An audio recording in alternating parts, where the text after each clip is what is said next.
Muito bem, pessoal. Sejam bem-vindos ao nosso canal Dominando a Informática. Eu sou o professor Cristiano de Souza e sigo com as correções de questões aqui no YouTube. Estou fazendo correções da banca FGV.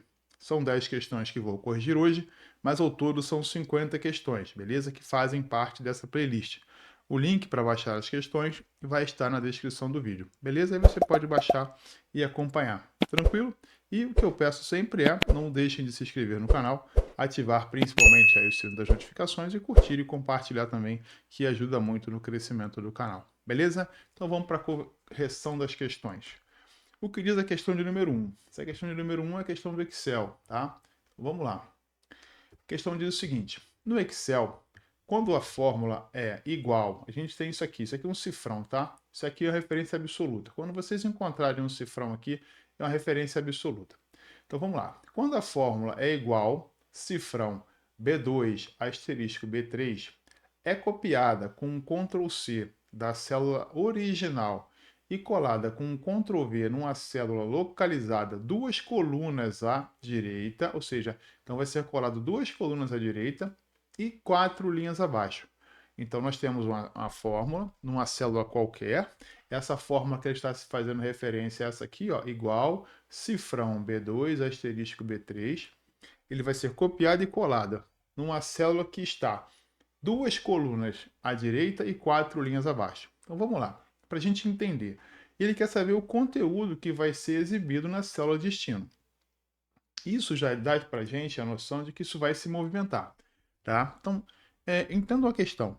Toda vez que vocês estiverem fazendo uma questão, e nessa questão tiver principalmente questões do Excel, e tiver esse cifrão, isso faz referência à referência absoluta, tá? Isso indica uma referência absoluta, aí para a gente não repetir a palavra duas vezes, tá? Então nós temos uma referência absoluta. Essa referência absoluta pode ser, ó, cifrão B2, como é o nosso caso aqui, ó, cifrão B2.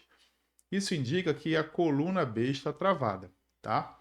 Se eu tivesse, ó, cifrão B, cifrão 2, isso indica que a minha célula está travada. Eu não digo travada porque não vai haver movimentação nem de célula, nem de coluna e nem de linha. E se por acaso eu tiver igual B, cifrão 2, isso indica que a minha linha está travada. Professor, mas o que quer dizer esse travado? Por quê? Porque se está dizendo aqui, ó, por exemplo, que a fórmula foi copiada e levada para duas colunas à direita e 4 linhas abaixo, por óbvio, vai haver uma movimentação, tá? E o que estiver travado não se movimenta. Nessa situação aqui, por exemplo, o B está travado, não vai se movimentar. O 2 não está travado, então ele vai se movimentar. Quando digo vai se movimentar, que vai virar 2, 3, 4 e assim vai. Beleza? Então, usando esse entendimento que a gente teve aqui de referência absoluta, tá? Com esse cifrão, o que, que nós temos? A nossa fórmula é igual cifrão B2 multiplicação B3. Legal? Então, olhando para isso, eu já percebo que esse primeiro B aqui, ó, não vai se movimentar. Não vai mudar para nada. Esse 2 tende a mudar. Ah, aqui, desculpa, tá? Não é o último não é B2, não, é B3. Deixa eu mudar aqui para um B3 para ficar mais claro, né? Peço perdão. Deixa eu mudar. Pronto. Então, vou mudar aqui para um B3. Ótimo. Então, ele travou B2 vezes B3. Se vai para duas colunas à direita, eu tenho C e D. Beleza? Esse primeiro vai se movimentar? Não, não vai se movimentar. Mas esse B vai virar C e depois vira D. Então, por óbvio, nessa primeira movimentação à direita, eu vou ter igual cifrão B2 vezes D, o quê? O 3 também se movimenta, perfeito? Esse 3 também vai se movimentar, certo? Se eu estou a duas colunas, esse 3 vai se movimentar, porém não vai se movimentar agora, então ele permanece aqui, beleza? Quando nós descermos, que aí no caso a questão está dizendo que vai descer 4 linhas. Se vai descer 4 linhas, cifrão B permanece, 2 mais 4, 6. Vai multiplicar pelo D. Esse 3, 3 mais 4, 7. Beleza? Então, movimentamos duas colunas As colunas que não estiverem travadas vai se movimentar, C e D, foi o que aconteceu. E o que não está travado é linha, vai ser somado também. Então, nosso gabarito aqui vai ser a letra D, igual B6. Essa linha, esse 6, que era 2, movimentou 4 para baixo, vezes D, o D era B, se movimentou, 2 virou D, e o 7, porque era o 3 e somou-se 4. Espero que tenham entendido. Perfeito, pessoal? Então, vamos para a próxima questão, questão de número 42. O que diz a questão de número 42? A questão diz o seguinte, ó. Analise as afirmativas a seguir a respeito do recurso filtro do Excel, certo? O que o filtro faz, né? O que nós temos? O que esse recurso faz? Esse filtro pode ser aplicado simultaneamente em qualquer número de coluna da planilha. Ele pode ser aplicado simultaneamente? Sim, você pode juntar, fazer um e outro, ele pode ser aplicado, não tem problema. Então, esse aqui está correto, a primeira está correta. Vamos para a segunda. A lista de valores pode ser ordenada pela cor do preenchimento das respectivas células? Sim, também está correto. Então, isso aqui também está correto. A 2 também está correto. Então, recapitulando, o que nós temos correto até agora? O filtro A1, né? O 1 diz que o filtro pode ser aplicado simultaneamente em qualquer número de colunas da planilha. Perfeito, está correto. E nós temos aqui o 2, que a lista de valores pode ser ordenada pela cor do preenchimento da respectiva célula. Quando nós temos cor de preenchimento na respectiva célula, nós temos ali aplicado uma formatação condicional. Não se esqueçam disso, tá? E vamos para a nossa afirmativa 3. Está dizendo que aplica-se somente para valores numéricos. E isso não é real. Eu posso colocar filtro, por exemplo, lá em data, eu posso colocar filtro em nome. Ele não se aplica somente para valores numéricos. Perfeito? Então, o nosso gabarito é a letra D.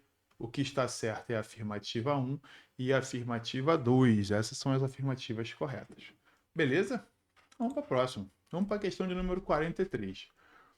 O que diz a questão de número 43? Ainda também sobre o Excel.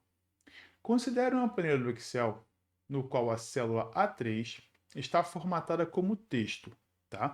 A gente sabe que as nossas planilhas podem ter formatações ali. Pode ser como texto, pode ser como data, pode ser como porcentagem, pode ser como moeda. E nesse caso, a nossa planilha A3 está formatada como texto. Beleza, já sabemos disso. Vamos seguindo. E as demais células estão formatadas como geral. Então, está de forma geral. Nesse caso é geral.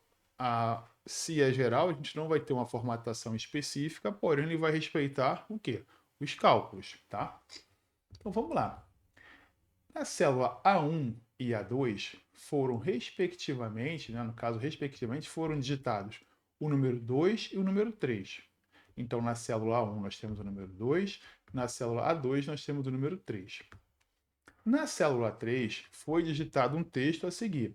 Que texto é esse? O texto que foi digitado na célula 3 é um texto que indica a fórmula onde nós estamos somando A1 mais A2.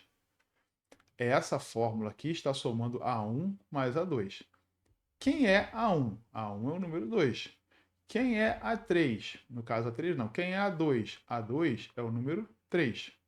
Então, essa fórmula aqui dá a entender que vai haver uma soma. Soma do que tem em A1 com soma do que tem em A2. Número 2 e número 3. Porém, é aí que está a situação. E por isso eu já comecei avisando isso para vocês.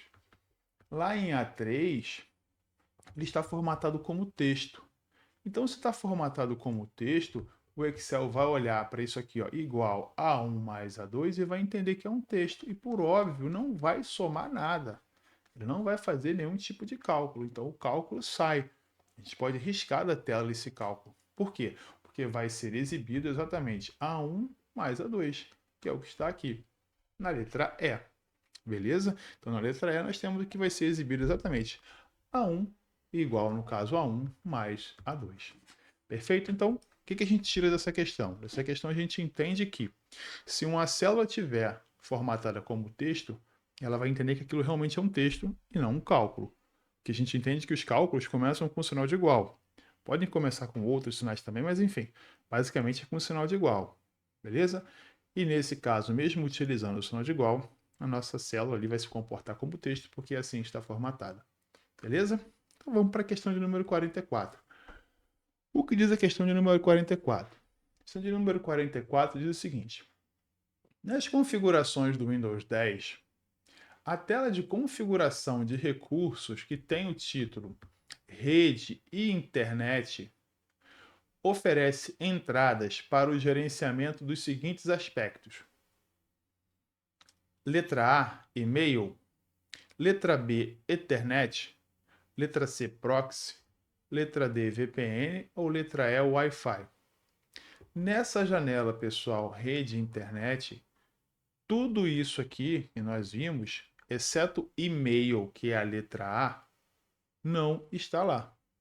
Ou seja, eu não consigo, não vou gerenciar nada relacionado a e-mail lá nessa janela rede e internet.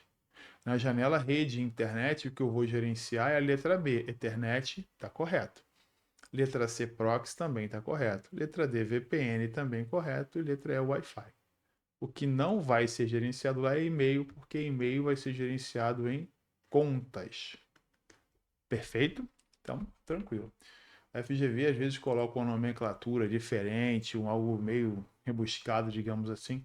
A gente tem que tomar cuidado e eu tento traduzir isso da melhor maneira para vocês, tá? Então vamos lá. 45. No que diz a 45?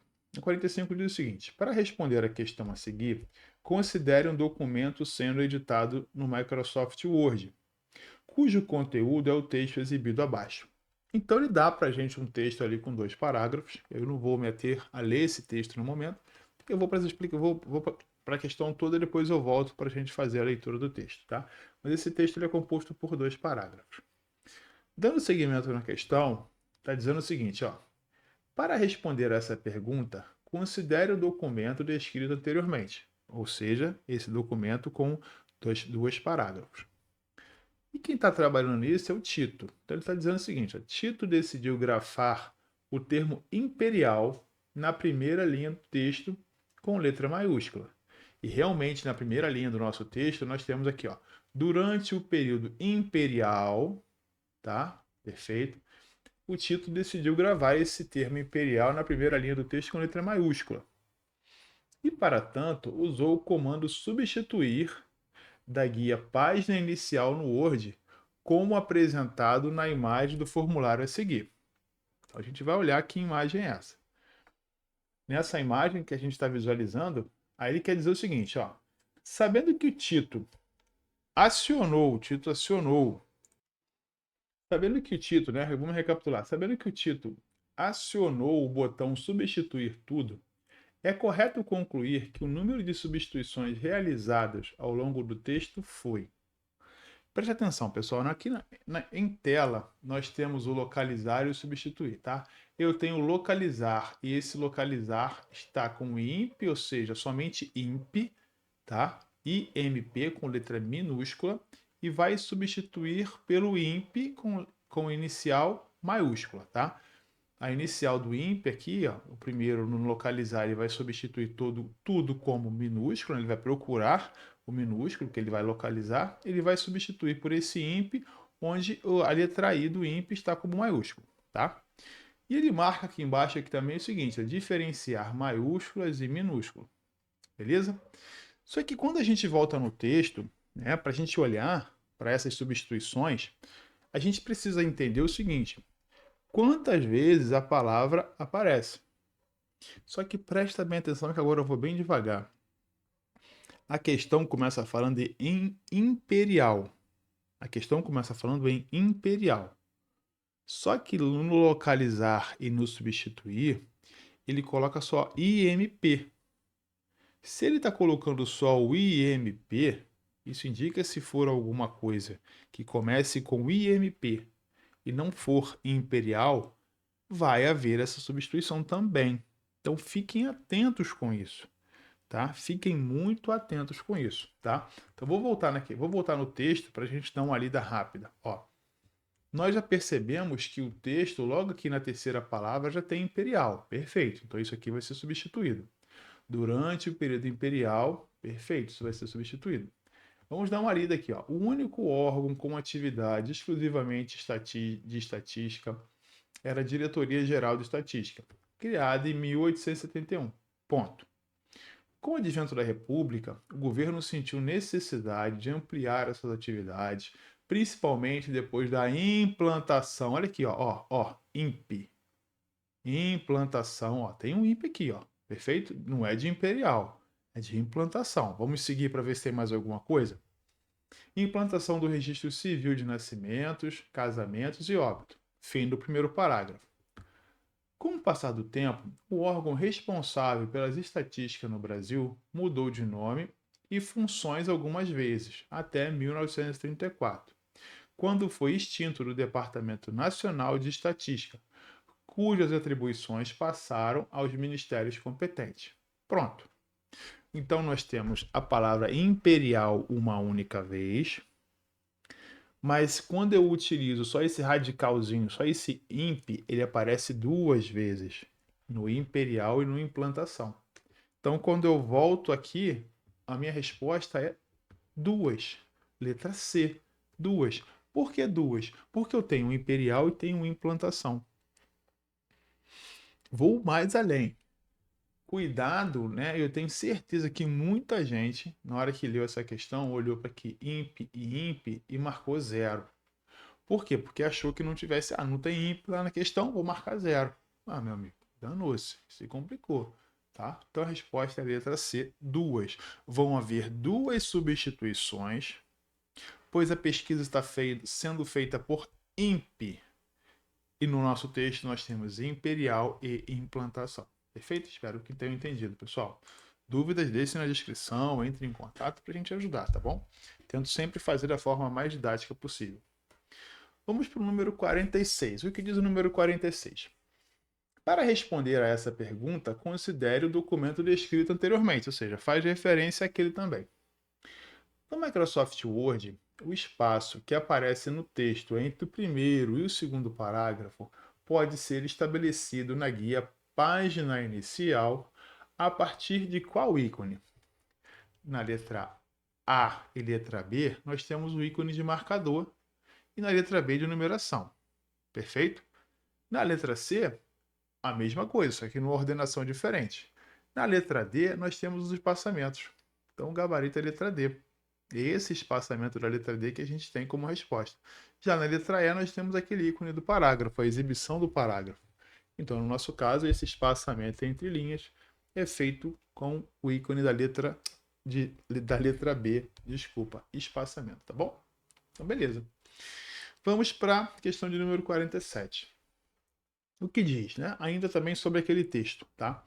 Durante o período imperial, o único órgão com atividade exclusivamente estatística, tererê, tererê, tererê, assim a gente vai até o final.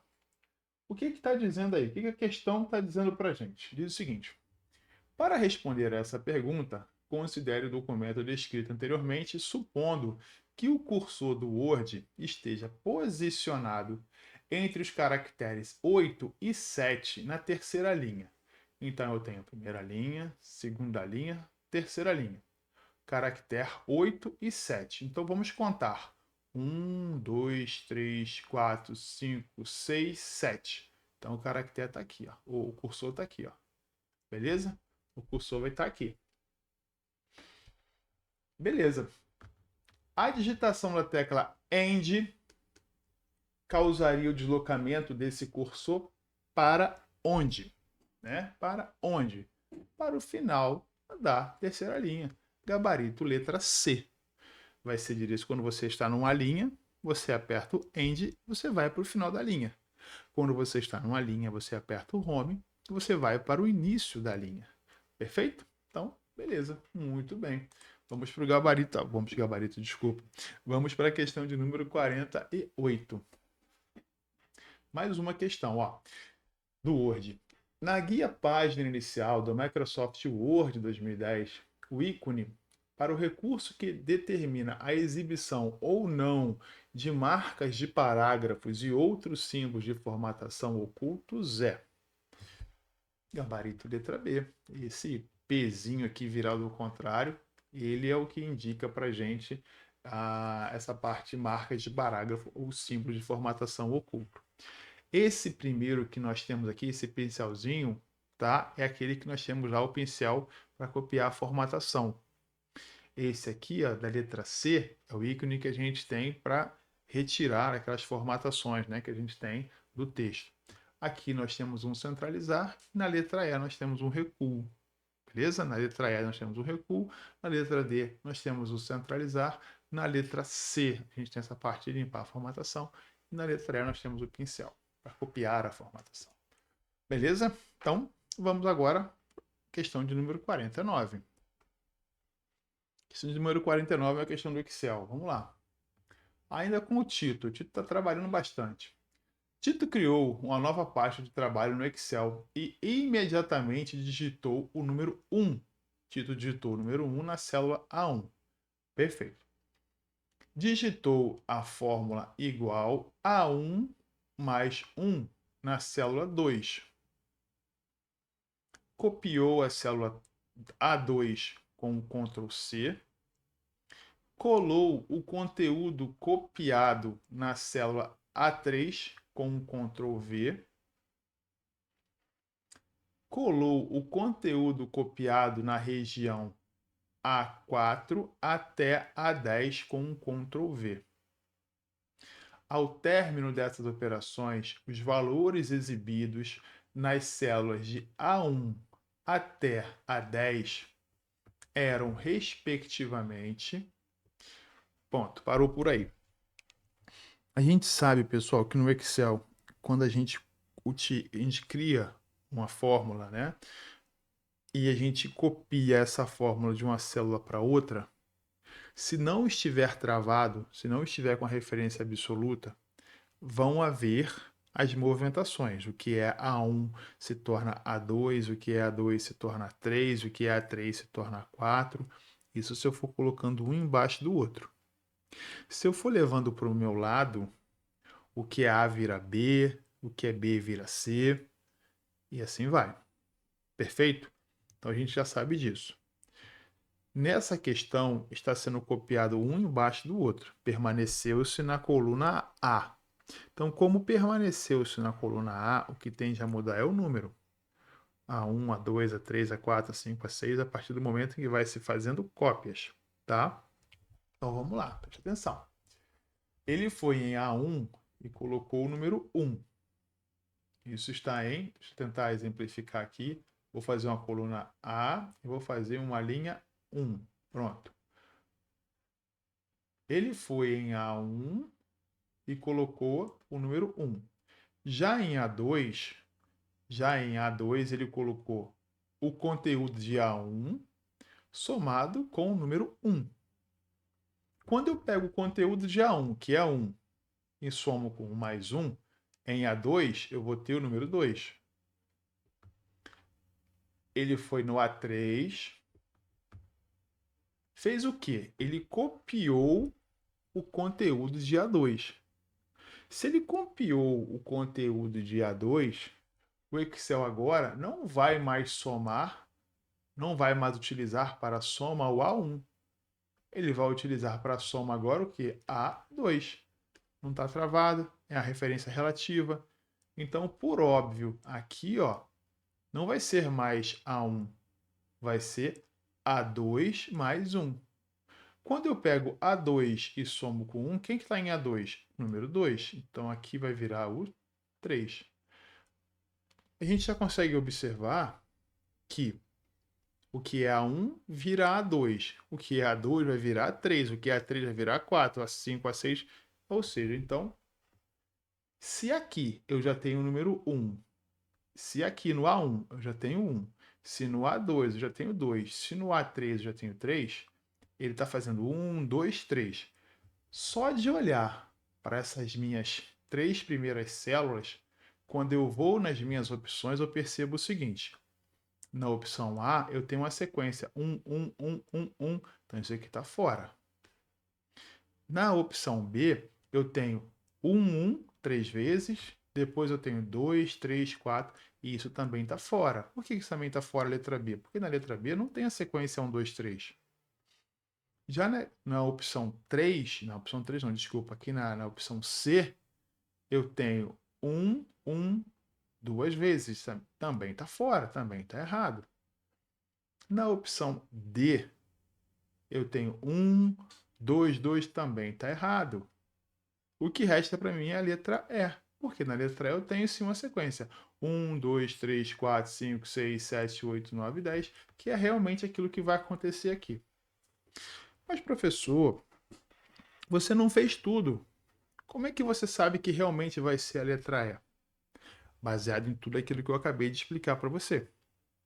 Como eu não tenho uma referência absoluta, como não está travado nenhuma célula, nem coluna, nem linha, no momento em que eu faço um copiar e colar, copiar e colar, copiar e colar, o que é A1 vira A2, vai virar 3, ele vai somando sempre o número anterior mais 1. Por isso que, se você fizer, vai dar exatamente de 1 até 10. Perfeito, pessoal? Então, beleza.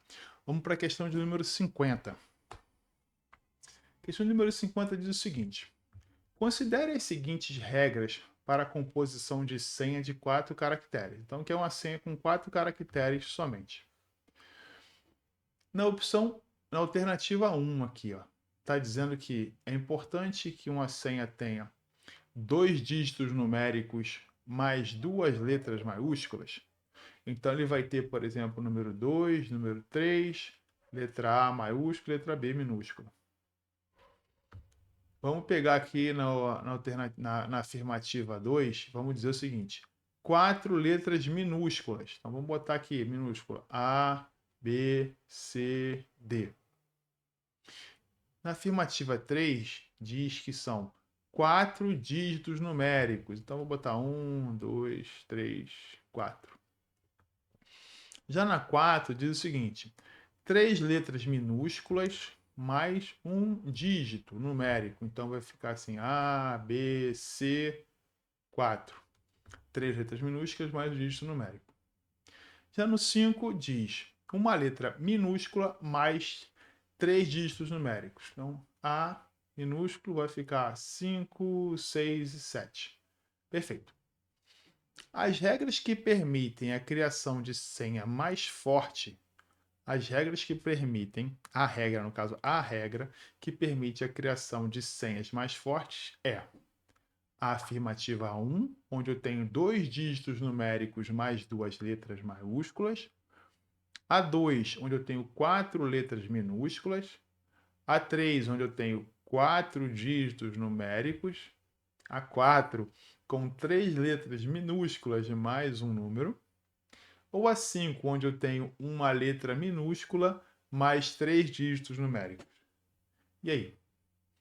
Para essa situação aqui, com 4, né, que ele está pedindo 4 caracteres, a resposta é a letra B.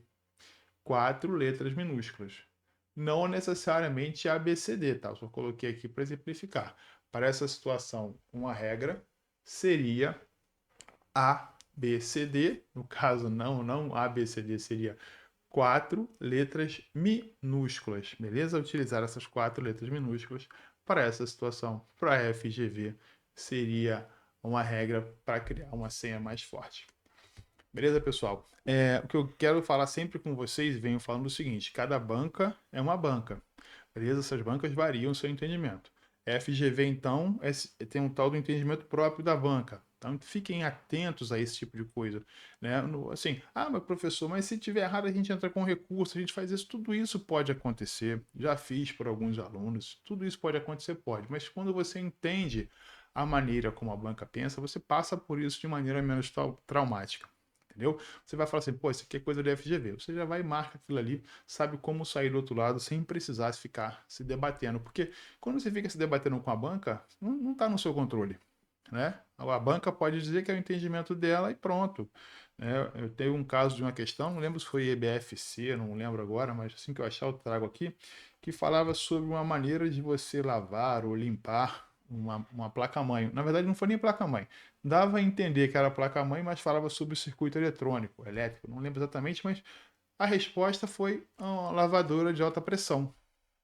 Pô, aí você automaticamente você pensa assim, poxa, mas como que eu vou fazer? Não faz sentido lavar um componente eletrônico com a lavadora de alta pressão? E foi a resposta da banca, foi o gabarito que ela deu. E depois eu não acompanhei, nem sei se teve algum tipo de modificação com relação a isso, mas é entendimento dela. Ela vai dizer, mas em momento nenhum nós dissemos que era a placa-mãe, e começa uma série de coisas que no fundo até faz sentido, mas que você vai perder um tempão ali se desgastando. Pô, a gente sabe que esse tempo de estudo, depois que faz prova, é tudo uma ansiedade, então procure entender como a banca pensa, procure entender da melhor maneira para vocês resolverem a questão da melhor forma. Beleza? Pessoal, mais uma vez, muito obrigado. Esse é o nosso último vídeo da semana. Beleza? Já foram 5, recapitulando. Cada vídeo teve 10 questões. Temos mais 4 vídeos para trás. Para essa semana agora, estou pensando em fazer algo em torno de questões de cloud. Enfim, vou ver ainda como eu vou trabalhar para lançarmos os vídeos da próxima semana. Beleza, pessoal? Então, um forte abraço para vocês. Bons estudos. Tchau, tchau.